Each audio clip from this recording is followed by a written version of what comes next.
புதிய பூமி நண்பர்கள் அனைவருக்கும் வணக்கம். நான் ராஜ்பாபு. இதற்கு முன்பாக மற்றவங்க தான் சொல்லியிருந்தாங்க, என்னையா இது, இந்த மாதிரி கூட்டம் கூட்டமா கட்சி ஆரம்பிச்சிருக்கிறீங்களே, நீங்க எல்லாம் எதுக்கு கட்சி ஆரம்பிக்கிறீங்கன்னு எங்களுக்கு தெரியாதா அப்படின்ட்டு மற்றவங்க தான் சொல்லியிருந்தாங்க. ஆனா பாருங்க, இன்றைக்கு அதிகாரபூர்வமாக நீதிமன்றமே சொல்லிட்டாங்க. அதுவும் எந்த கட்சியை பார்த்து தெரியுங்களா? டிப்பன் கேரியர் உச்சம், இது இந்தியாவோட பிலிம் இண்டஸ்ட்ரி கேரியர்லயே மிகப்பெரிய உச்சத்துல இருக்கிற அந்த கட்சியை பார்த்து அவரை பார்த்து சொல்லிட்டாங்க. எதுக்காக சொன்னாங்க, ஏன் சொன்னாங்க, என்ன மாதிரி அடிச்ச மாதிரி சொன்னாங்கன்றதான் பாருங்க இந்த காணொலிக்குள்ள ஒட்டுமொத்தமாக பார்க்க போறோம். அதற்கு முன்பாக நண்பர்கள் யார் யார் சப்ஸ்கிரைப் பண்ணாமல் இருக்கீங்களோ சப்ஸ்கிரைப் செய்து புதிய பூமிக்கு ஆதரவு தர மாதிரி கேட்டுக்கொண்டும் இந்த காணொலியை முழுமையாக பொறுமையாக பார்க்க வேண்டும் என்று அன்புடன் கேட்டுக்கொண்டும் இந்த காணொலிக்குள்ள போயிடுவோம். சட்டம் ஒழுங்கு திமுக ஆட்சியின் கீழ் சந்தி சிரிக்கிறது. கொஞ்ச நாள் தான், இதெல்லாம் கவலைப்படாதீங்க. விஜய் முதல்வராகி 2026 டிவிகே கட்சி ஆட்சி அமைந்த பிறகு தமிழ்நாட்டில் சட்டம் ஒழுங்கு எப்படி இருக்குன்றதை மட்டும் பாருங்க. அடுத்து பெண்கள் பாதுகாப்பு. இப்போதைக்கு பாருங்க, தமிழ்நாடு பெண்கள் வாழ்வதற்கு தகுதி இல்லாத மாநிலமாக மாறிவிட்டது. இதுவும் கொஞ்ச நாள் தான். 2026 ஆட்சி அமைந்த பிறகு பெண்களுக்கு நாங்கள் என்ன மாதிரி பாதுகாப்பு கொடுக்க போறோம் பாருங்க. அது என்னங்க என்ன மாதிரின்றது, பெண்களுக்கு பாதுகாப்பு கொடுக்கறதுக்காகத்தான், பாதுகாப்பா இருக்கணுன்றதுக்காகத்தான் விஜய் ஆட்சிக்கே வராது.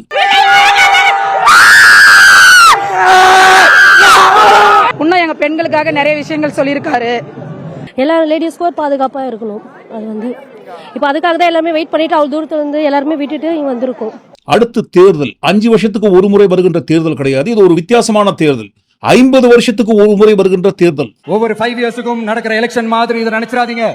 50 வருஷத்துக்கு ஒரு வாட்டி நடக்க போற ஒரு எலெக்ஷன் மாதிரி இது. 50 வருஷத்துக்கு, ஆமாமா, 50 வருஷத்துக்கு ஒரு முறை வருகின்ற தேர்தல். இந்த தேர்தல்னு வரும்போது அவங்கவுங்க எதிரியை தான் எதிர்ப்பார்கள். ஆனால் இந்த தேர்தல் தான் ஒட்டுமொத்தமா எல்லாரும் சேர்ந்து என்ன எதிர்க்கிறாங்க, ஒட்டுமொத்தமா எல்லாருமா சேர்ந்து இந்த விஜயை எதிர்க்கிறாங்க. ஏன் எல்லாரும் சேர்ந்து ஒருத்தரை எதிர்க்கணுங்க? அதுக்கு காரணம் விஜய். இந்த விஜய், ஏன்னா இந்த விஜய் ஊழலை எதிர்க்கிறான், லஞ்சத்தை எதிர்க்கிறான். அந்த மாதிரி ஊழலை எதிர்த்து எப்படிங்க விஜய் வந்து ஊழலை எதிர்த்து நிற்கிறாரா? ஊழல்வாதியாக இருக்கிற அவரே பல ஊழல்வாதிகளை உடன் வைத்துக் கொண்டு ஊழலை எதிர்த்து நிற்கிறாரா? அப்படி ஊழலை எதிர்த்து நிற்கிற நானு மக்களோட மக்களா கலந்திருக்கிறேன், மக்களும் என்னோடு கலந்திருக்கிறாங்க. அது அந்த காண்டு. மக்களோட மக்களா நிக்கிறான், அந்த மக்கள் அவன் கூட நிக்கிறாங்க, அந்த காண்டு. சோ இவை அனைத்தும் கலந்த கலவையாக மிகப்பெரிய என்ன சக்திங்க அது? டிவிகே கட்சி. டிவிகே ஒரு தூய சக்தி. எப்படி? டிவிகே ஒரு தூய சக்தி. இருக்கட்டும், தப்பு கிடையாது. தூய சக்தின்ற இடத்துல அப்படியே தூய்மையாகவே இருக்கட்டும் அந்த கட்சி, தப்பு கிடையாது.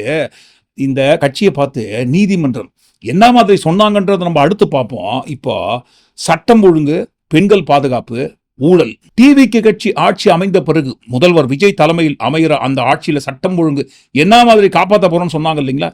ஆட்சி அமைத்த பிறகு நீங்க காப்பாற்ற போற சட்டம் ஒழுங்கெல்லாம் ஒரு ஓரமா உண்டுன்னு போட்டோம். இப்போ வெறும் கட்சி அளவுல இருக்கும்போதே அந்த கட்சி என்ன மாதிரி சட்டம் ஒழுங்க கையில எடுக்கிறாங்கன்றத நீங்களே பாருங்க.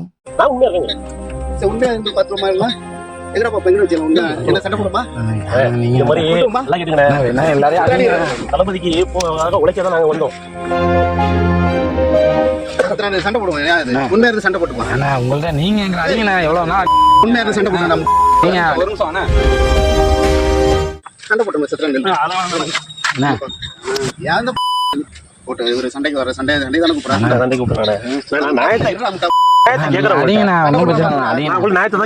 சண்டை போட இப்ப போய் பேச உன்னை கொள்றேன்.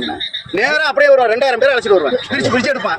ஒத்த சேர்த்தா அடி, நீங்க என்ன சொன்னாலும் நாங்க செய்யறோம். ஒத்த சேர்த்தா அடி, எல்லா பேரும் சேர்த்தா அதுக்கு வேற மாதிரி போயிடும். நீங்க என்ன சொன்னாலும் செய்யறோம்.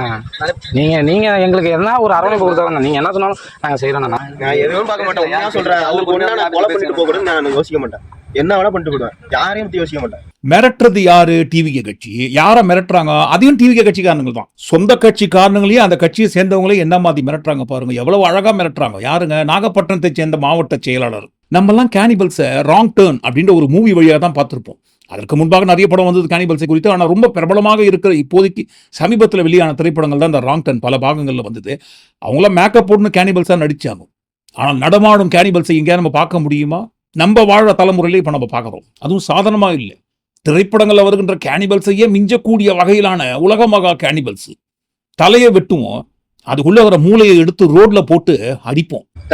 அரசியல் இருக்கணும்னு நினைச்சாத இல்லனாலும் வேலைமே பண்ணுவேன்.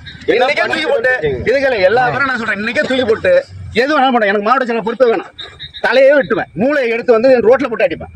பொறுப்பு எதுவுமே நாங்கள் அவசியமே கிடையாது. எனக்கு பொறுப்புலாம் கிடையாது, ஒரு கிடையாது.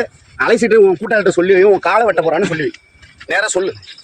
உன் காலை எலெக்ஷனுங்கிற காலை வெட்ட போறேன்னு சொல்லு. அவர் இங்க கட்டி வச்சு அடிக்கணும் சொல்லு. உண்மையா கூட இருக்கும். கல்ல கட்டியா இருக்கும். பிரச்சனை சொன்னா நீ சொல்லு. நான் மாவட்ட செயலாளர்ல சும்மா வரேன். பாத்துக்கங்க, ஆட்சிக்கே வரல, ஆட்சியை விடுங்க, சும்மா ஒரே ஒரு பதவிக்கு கூட யாரும் வரல. விஜய் உட்பட அந்த கட்சியில யாரும் ஒரு சின்ன கவுன்சிலர் பதவியில கூட பொறுப்புல கூட இல்ல. அதற்கு முன்பாகவே என்ன மாதிரி அராஜகம் பண்றாங்க. எதுக்காக இந்த அராஜகம் கூட பண்றாங்க? நியாயத்துக்காகவா, நீதிக்காகவா, நேர்மைக்காகவா? காசு கணக்கு கேட்டாங்கன்ட்டு. எப்போ வேணாலும் கூப்பிடுங்க. 2 பேரும் அவனை எலெக்ஷன் கூப்பிடு. நீ பிரச்சனை பண்ண கூப்பிடல. நீ எங்க வேணாலும் வர. எந்த ஏரியா இதோட எந்த ஏரியா வேணாலும் வர. எந்த ஏரியா வேணாலும் எங்க வர. ஒழுங்கா மரியாதை இருக்கு. இதோட காவல் பண்ணி டிவிகே கட்சிக்குள்ள இருக்கிறவங்க அதே டிவிகே கட்சியை சேர்ந்த மாவட்ட செயலாளர்கிட்ட கணக்கு கேட்கறாங்க. கணக்கு கேட்டாங்கன்ற ஒரே ஒரு காரணத்துக்காக தான் பாருங்க, அப்பாவும் மகனும் 2 பேரும் சேர்ந்து என்ன மாதிரி அக்கிரம அராஜகம் பண்றாங்க. மறுபடியும் சொல்றேன், ஒரு சின்ன கவுன்சிலர் போஸ்டிங்ல கூட இல்லாத ஒரு கட்சி, புதிதாக தூங்கப்பட்ட கட்சி ஆட்சி அமைத்த பிறகு சட்டம் ஒழுங்கா காப்பாற்ற போறாங்களாம். ஏதோ வேணாலும் பண்ண. எனக்கு மாவட்ட செயலர் பொறுப்பே வேணாம். தலையே வெட்டுவேன். மூளையை எடுத்து வந்து ரோட்ல போட்டு அடிப்பேன். இப்போ இந்த இடத்துல 2 கேள்வி. டிவிகே கட்சியை சேர்ந்தவர் பகிரங்கமா கொலை மிரட்டல் விடுக்கிறாரு கணக்கு கேட்டதுக்காக. டிவிகே கட்சியை சேர்ந்த மாவட்ட செயலாளர், அவங்க அப்பாவும் பையனும் 2 பேரும் சேர்ந்து பாருங்க பகிரங்கமா கொலை மிரட்டல் விடுக்கிறாங்க சொந்த கட்சிக்காரங்களுக்கே.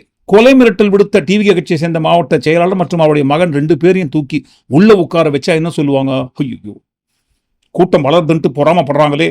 விஜய் மட்டும் கிடையாது, விஜயை சேர்ந்த கட்சிக்காரங்க எங்க போனாலும் கூட்டம் வருதுன்ட்டு இந்த மாதிரி அக்கிரம அராஜகம் பண்றாங்களே. ஆளும் கட்சியாக இருக்கிற திமுக கட்சி, பழைய கட்சி, 75 ஆண்டுகளுக்கு மேலாக இருக்கிற அந்த கட்சி புதுசா ஆரம்பிச்ச விஜய் கட்சி கூட்டத்தை பார்த்து பயப்படுறாங்களே. இது பழிவாங்கும் நடவடிக்கைன்னு சொல்லுவாங்க இல்லைங்களா? கண்டிப்பா வேமா சூசோ இல்லாம சொல்லுவாங்க. சொல்றது ஒண்ணு. 2வது, ஒரு கற்பனைக்கு, இந்த இடத்துல சும்மா ஒரு கற்பனைக்கு சொல்றதுக்கே ரொம்ப கேவலமா தான் இருக்கும். இருந்தாலும் கொஞ்சம் சகித்து கொண்டு அட்ஜஸ்ட் பண்ணிக்கோங்க, தப்பு கிடையாது. ஒரு கற்பனைக்கு இந்த மாதிரி டிவிகே கட்சியோட மாவட்ட செயலாளர் அவரும் அவருடைய மகன் 2 பேரும் சேர்ந்து கொலை மிரட்டல் விடுக்கிற இந்த ஃப்ரேம்ல விஜய் தான் முதல்வர். விஜயோட ஆட்சியின் கீழ் தான் அப்பா மகன் 2 பேரும் பாருங்க சுத்தி இருக்கிற கூட்டத்துக்கு கொலை மிரட்டல் விடுக்கிறாங்க. இந்த கொலை மிரட்டல் விடுக்கின்ற இந்த இடத்துல இது ஒரு இண்டிவிஜுவல் தவறுன்னு எடுத்துப்பாரா, இல்ல ஒட்டுமொத்தமா சட்டம் ஒழுங்கு தமிழ்நாட்டில் கெட்டு போச்சுன்னு எடுத்துப்பாரா? ஏன்னா இப்போதைக்கு தமிழ்நாட்டில் ஐயோ தும்பிட்டாங்கப்பா, சட்டம் ஒழுங்கு கெட்டு போச்சுப்பான்ட்டு கதறுகிற விஜய் ஆட்சியின் கீழ் இந்த கொலை மிரட்டல் விடுக்கிற சம்பவம் வெளியில் வந்ததுன்னா இந்த இடத்துல விஜய் என்ன மாதிரி ரியாக்ட் பண்ணுவாரு? கொலை மிரட்டல் விடுத்த அந்த 2 பேரையும், அப்பா மகன் 2 பேரையும் ஸ்பாட்லயே தூக்கல போட்டுருவாரா, இல்ல கைது செய்து எஃப்ஐஆர் பதிவு பண்ணி மேஜிஸ்ட்ரேட் கிட்ட ப்ரொடியூஸ் பண்ணி ரிமாண்ட் பண்ணுவாரா? புகாரு, எஃப்ஐஆர், மேஜிஸ்ட்ரேட், ரிமாண்ட், இதுதான் ப்ரொசீஜர். இதுதானே ஃபாலோ பண்ணுவாரு. அதுதானே பண்ணுகிறாங்க. நாங்களும் அதே தான் பண்ணுவோம். இந்த மாதிரி கொலை மிரட்டல் விடுத்தாங்கன்னா சட்டப்படி முறைப்படி என்ன நடவடிக்கை எடுக்க முடியுமோ அதுதான் பண்ணுவோம்னு சொல்ற ஈர வெங்காயத்துக்கு நீங்க ஏன் வரணும்? இந்த மாதிரி ஒரு கொலை மிரட்டல் விடுக்கிற சம்பவம் உங்க ஆட்சியில் நடந்தால் நீங்க புதுசா என்ன பண்ணி கிழிப்பீங்கன்றத சொல்லுங்க. அட, கற்பனையில் ஆட்சி அமைந்த பிறகு விடுங்கப்பா. இப்ப டிவிகே கட்சியை சேர்ந்த மாவட்ட செயலாளர் இதே போல பகிரங்கமா கொலை மிரட்டல் விடுத்த அவர் மீது விஜய் என்ன நடவடிக்கை எடுத்தாருங்க? எதுக்கு எடுக்கணும்? எதுக்கு நடவடிக்கை எடுக்கணும்? நடவடிக்கை எடுக்க வேண்டிய பொதுச் செயலாளரே மேடையில் என்ன பேசுறாரு? யாராவது உங்கள் மீது கை வைத்தால், யாராவது உங்களுக்கு மிரட்டல் விடுத்தால் உடனடியாக எங்ககிட்ட வந்து சொல்லுங்க. அந்த இடத்துல சட்டப்படி நாங்க என்ன பண்ண முடியுமோ பண்றோம் அப்படின்னு சொன்னாங்க. இல்லைங்களே, யாராவது உங்களை மிரட்டினால் நேரா எங்ககிட்ட வந்து சொல்லுங்க, 2000 பேர் பாஞ்சி வருவாங்கன்னு தான் சொல்றாரு கட்சியோட பொதுச் செயலாளர் ஆனந்தே. ஏன் அப்படி? யாராவது மிரட்டல் விடுத்தால் எங்ககிட்ட வந்து சொல்லுங்க, புகார் கொடுப்போம், சட்டப்படி நடவடிக்கை அவர்கள் மீது எடுப்போம்னு சொன்னா ஓகே. அது என்ன 2000 பேர் வருவாங்கன்ட்டு? எதுக்காக? சட்டம் ஒழுங்கை சீர்குலைப்பதற்கு, அராஜகம் பண்றதுக்கு, கலவரத்தை ஏற்படுத்துவதற்கு தூண்டி விடுறாரு. 2000 பேர் வருவாங்கன்ட்டு. சரி, 2000 பேர் வருவாங்க இல்லைங்களா? அந்த இடத்துல ஏன் வரல? வேற எந்த கட்சியோ பாருங்க டிவிகே கட்சியினருக்கு மிரட்டல் விடுக்கவில்லை. டிவிகே கட்சியை சேர்ந்த மாவட்ட செயலாளரே அவருடைய மகனும் 2 பேரும் சேர்ந்து டிவிகே கட்சியினருக்கு கொலை மிரட்டல் விடுக்கிறாங்க. யாராவது மிரட்டல் விடுத்தால் 2000 பேர் பாஞ்சி வருவாங்கன்னு சொன்னீங்களே, உங்க கட்சிக்காரங்களையே உங்க கட்சிக்காரன் மிரட்டான்.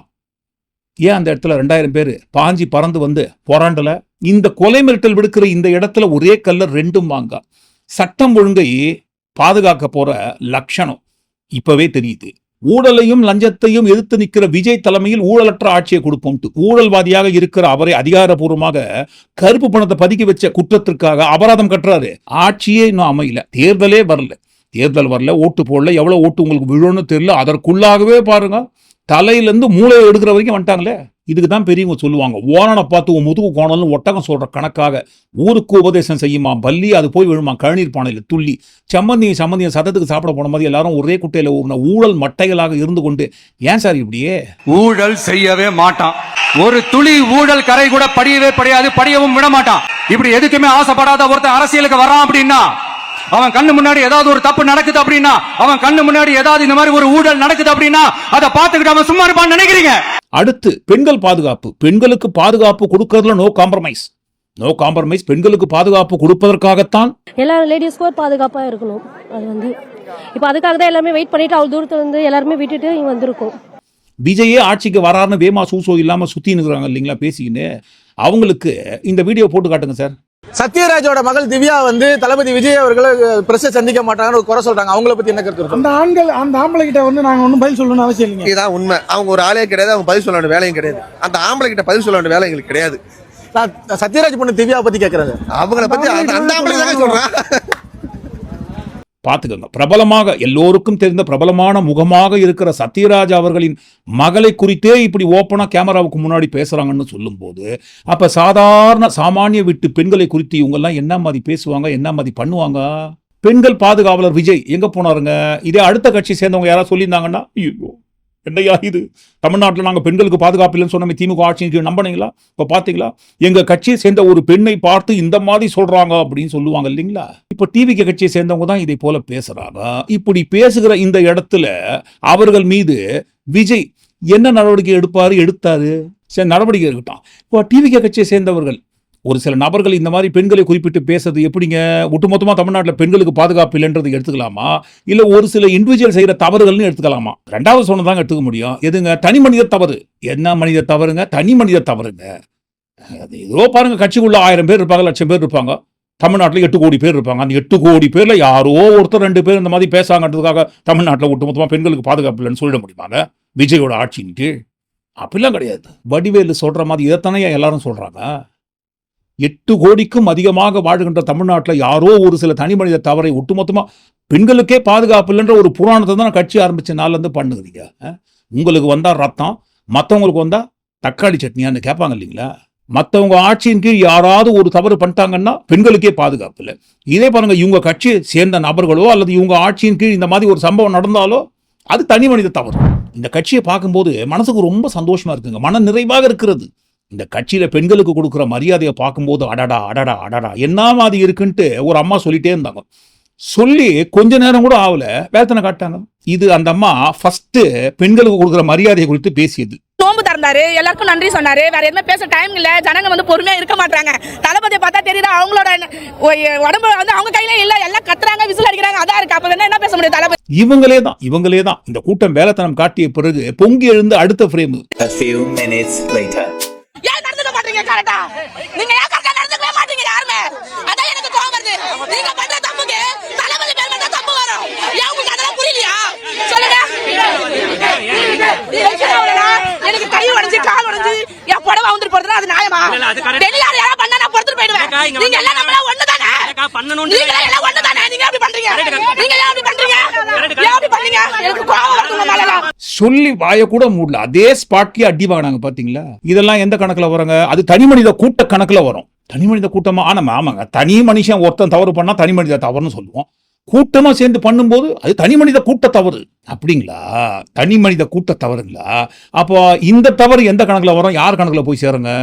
அஜிதா என்கின்ற டிவிக்கு கட்சியை சேர்ந்த ஒரு நிர்வாகி நியாயம் கேட்டு அந்த கட்சியோட தலைவரான விஜய் காரை வழிமறிக்கிறாங்க.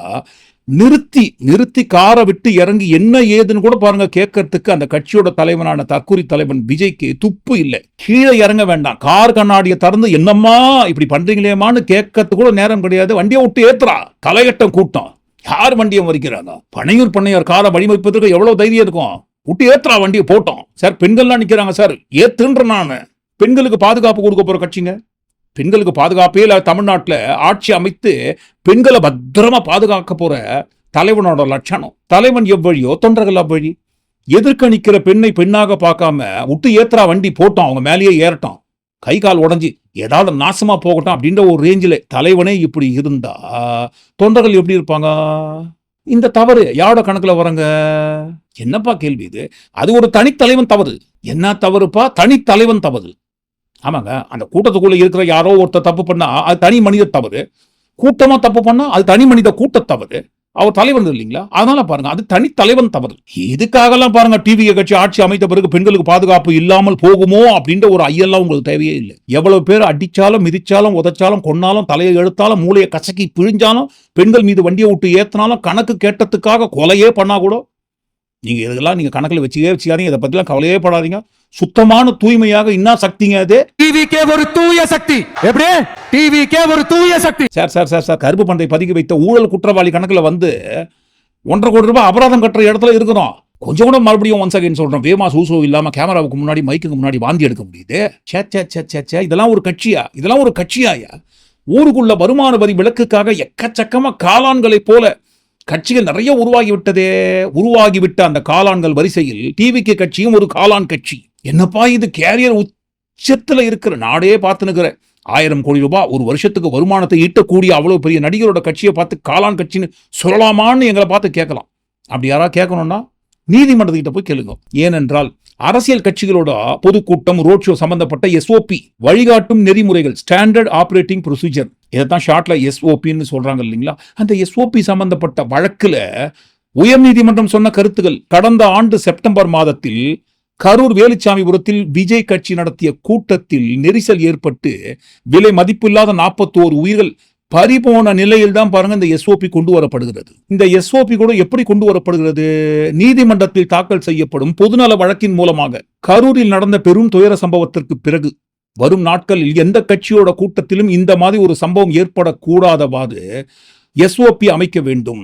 அனைத்து கட்சிகள் கூட்டும் கூட்டத்திற்கு பொதுவான வழிகாட்டும் நெறிமுறைகளை தமிழக அரசு அமைக்க வேண்டும் என்கின்ற வழக்கு நீதிமன்றத்துக்கு போகுது. உயர்நீதிமன்றத்தை தொடுத்த இந்த வழக்கு சென்னை உயர்நீதிமன்ற தலைமை நீதிபதி அமர்வுக்கு முன் வருகிறது. இந்த வழக்கை விசாரித்த சென்னை உயர்நீதிமன்ற தலைமை நீதிபதியான திரு MM ஸ்ரீவத்சவா மற்றும் நீதிபதி G அருள்முருகன் அடங்கிய அமர்வு அனைத்து அரசியல் கட்சிகளிடமும் கருத்துக்களை கேட்டு பொதுவான ஒரு வழிகாட்டு நெறிமுறைகளை அமைப்பதற்கு தமிழ்நாடு அரசுக்கு உத்தரவு போடுறாங்க. சென்னை உயர்நீதிமன்ற உத்தரவின் பேரில் தமிழ்நாடு அரசு ஒரு SOP அமைக்கிறாங்க.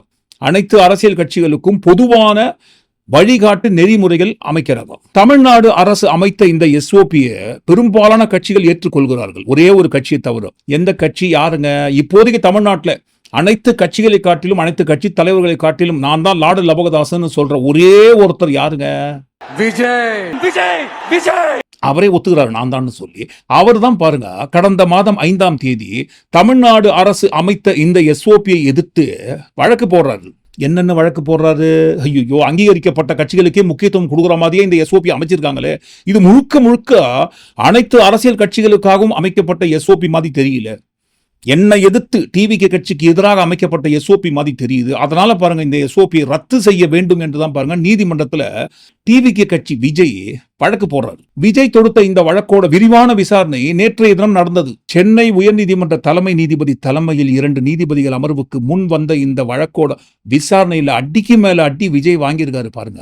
அடின்னா அடி, உங்க விட்டு அடி எங்க விட்டு அடின்னா சாதாரண அடி எல்லாம் கிடையாது, சரமாரியான அடி கேள்விகள் மூலமாக வாங்கியிருக்காங்க. தமிழ்நாடு அரசு அமைத்த எஸ்ஓபியை பெரும்பாலான அரசியல் கட்சிகள் ஏற்றுக்கொண்டதற்கு பிறகு உங்களுக்கு மட்டும் அதுல என்ன பிரச்சனை?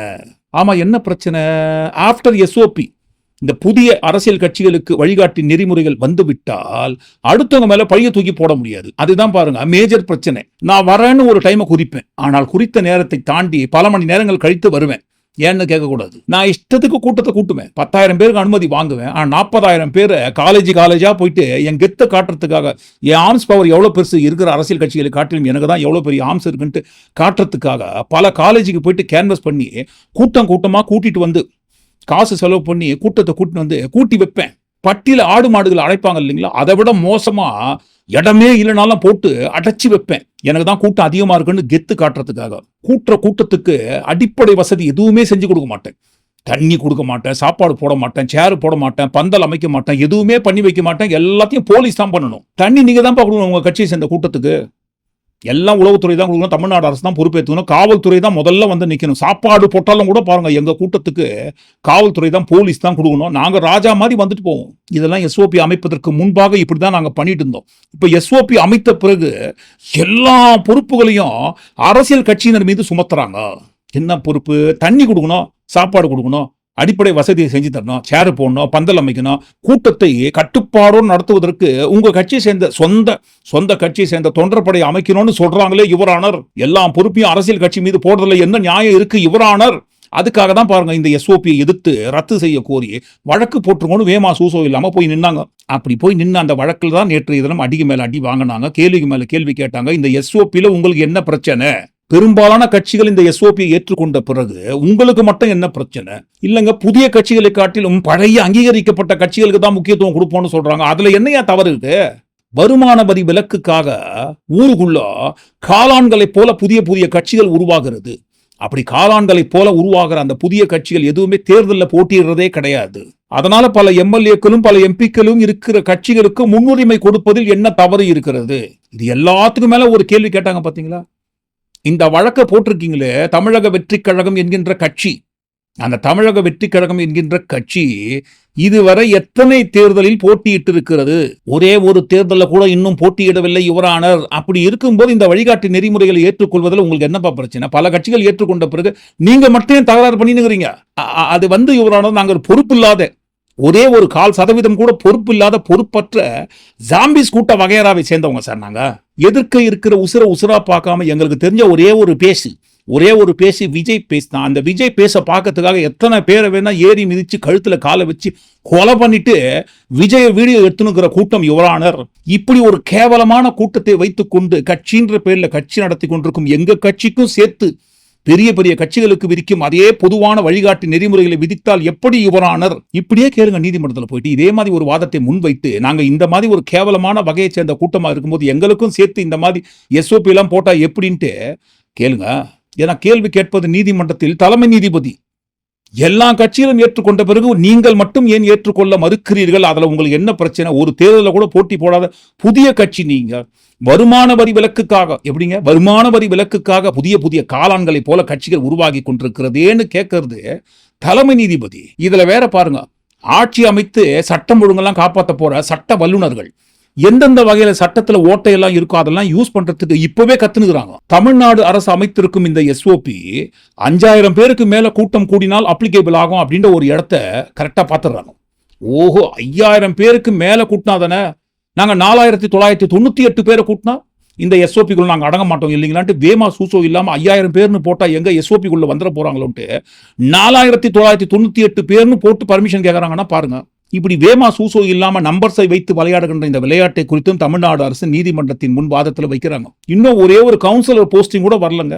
அதற்குள்ளாகவே சட்டத்தில் இருக்கிற ஓட்டைகளை பயன்படுத்தி எந்தெந்த வகையெல்லாம் நமக்கு சாதகமாக பயன்படுத்தி கொள்ள முடியும் என்கின்ற குறுக்கு புத்தி எப்படி இருக்கு பாத்தீங்களா?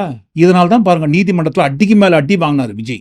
கேள்விக்கு மேல கேள்வி கேட்டாங்க. புது கட்சி தானே உங்களது, காளான்கள் வரிசையில உருவாகிற கட்சி தானே உங்களது, என்னையா நீங்க இவ்வளவு பில்டப் பண்றீங்கன்ட்டு.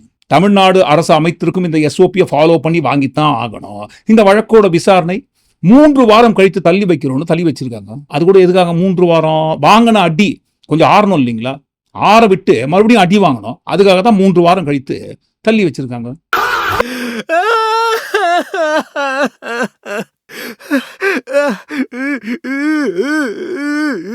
ஆனால் நீங்க ஒண்ணு கவலைப்படாதீங்க. எவ்வளவுதான் அடிக்கு மேல அடி வாங்கினாலும், நீதிமன்றத்தின் மூலமாகவே அடிக்கு மேல அடி வாங்கினாலும் நாங்க என்ன சக்தி? டிவிக்கே ஒரு தூய சக்தி. எப்படி? டிவிக்கே ஒரு தூய சக்தி. அந்த தூய்மையான சக்திக்கு சொந்தமான தலைவன் எதை எதிர்க்கிறாரு? ஏன்னா இந்த விஜய் ஊழலை எதிர்க்கிறான், லஞ்சத்தை எதிர்க்கிறான். இது குறித்து நீங்க என்ன நினைக்கிறீங்க? ஒட்டுமொத்தமா எல்லாத்தையும் கூட்டி கழிச்சு இந்த காணொலிக்குள்ள வந்த எல்லா விஷயங்களை குறித்து நீங்க என்ன நினைக்கிறீங்கன்னு கண்டிப்பா உங்க கருத்துக்களை பதிவு பண்ணுங்க. ஒரு சின்ன வழிகாட்டி நெறிமுறைகளே பாருங்க ஃபாலோ பண்ணி உங்களால ஒரு நேர்மையான கூட்டத்தை நடத்த முடியல. ஆனா பாருங்க தமிழ்நாட்டை ஆட்சி அமைத்து கட்டி காப்பாற்ற போறாங்க. அதை குறித்தும் சேர்த்து உங்க கருத்துக்களை கண்டிப்பா பதிவு பண்ணுங்க. நாளை காணொலியில் மீண்டும் சந்திப்போம். நன்றி.